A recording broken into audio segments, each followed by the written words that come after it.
Bonjour. Est-ce que vous avez déjà eu des disputes avec un frère ou une sœur, ou des conflits avec vos parents ou des proches familiaux? Je ne connais pas de famille sans qu'il y ait des disputes, des rivalités, des malaises. Pour moi, une famille sans dispute, ça n'existe pas. Par contre, entre une famille où il y a des disputes et puis finalement ça se résout et tout va bien, et une famille dysfonctionnelle, où ça se perdure, où c'est du poison, il y a quand même une différence. Et c'est vrai que la différence entre une famille saine, équilibrée, et celle dysfonctionnelle, toxique, blessée aussi, eh bien, c'est la nature des conflits, c'est leur durée, c'est leur intensité, c'est leur fréquence, et la manière aussi de les résoudre.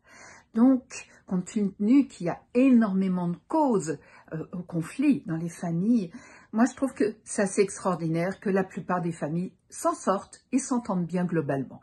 Ça, c'est la partie réconfortante de mon intervention.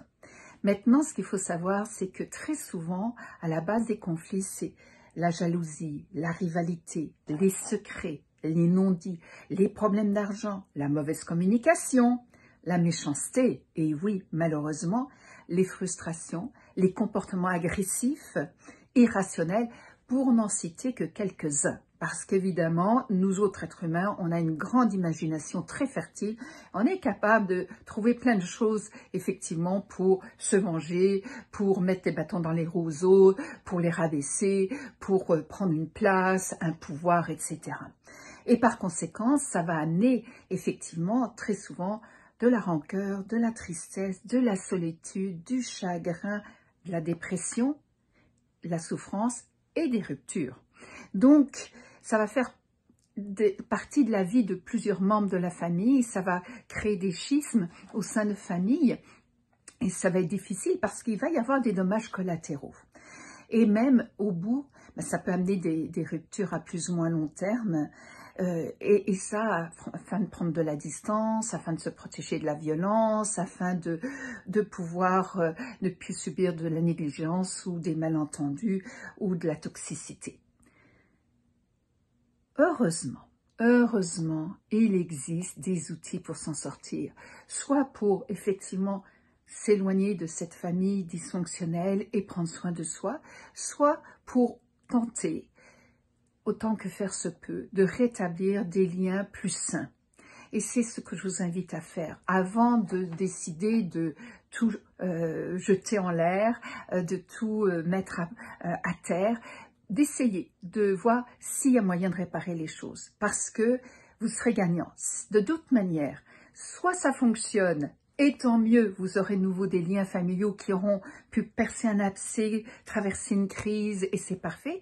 Soit ça ne fonctionne pas et vous pourrez partir la tête haute parce que vous aurez tenté de faire quelque chose et ça n'a pas fonctionné, mais il faut être deux pour que ça fonctionne. Vous aurez fait votre bout de chemin, pas l'autre. Tant pis pour lui ou pour elle. Et si vous décidez effectivement de rétablir des liens, de maintenir le plus possible une relation saine, vous aurez besoin de mettre en place une bonne communication, vous aurez à mettre des limites, vous aurez à appliquer des principes de base et à les faire appliquer comme la règle des 3 R de Jacques Salomé, respect de soi, respect de l'autre, responsabilité.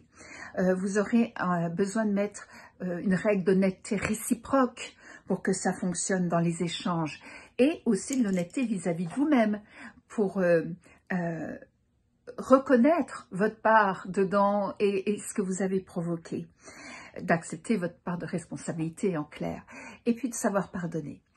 Et pour ça, moi, je vous propose, si vous voulez, c'est de regarder la vidéo qui suit, parce que je donne des outils dedans. Et si vous voulez compléter, il y a mon livre qui s'appelle Le Dico pour des relations saines, qui pourra aussi vous donner beaucoup d'outils que vous pouvez acheter sur mon site très facilement. Et si vous l'achetez en plus sur mon site, je peux vous le dédicacer, donc profitez-en. Sur ce, je vous souhaite d'avoir des belles relations familiales, parce que la famille, c'est quand même très riche. Quand on a un bon lien avec, c'est vraiment plein d'amour et je vous souhaite de le vivre tout autant que moi. À bientôt, au revoir.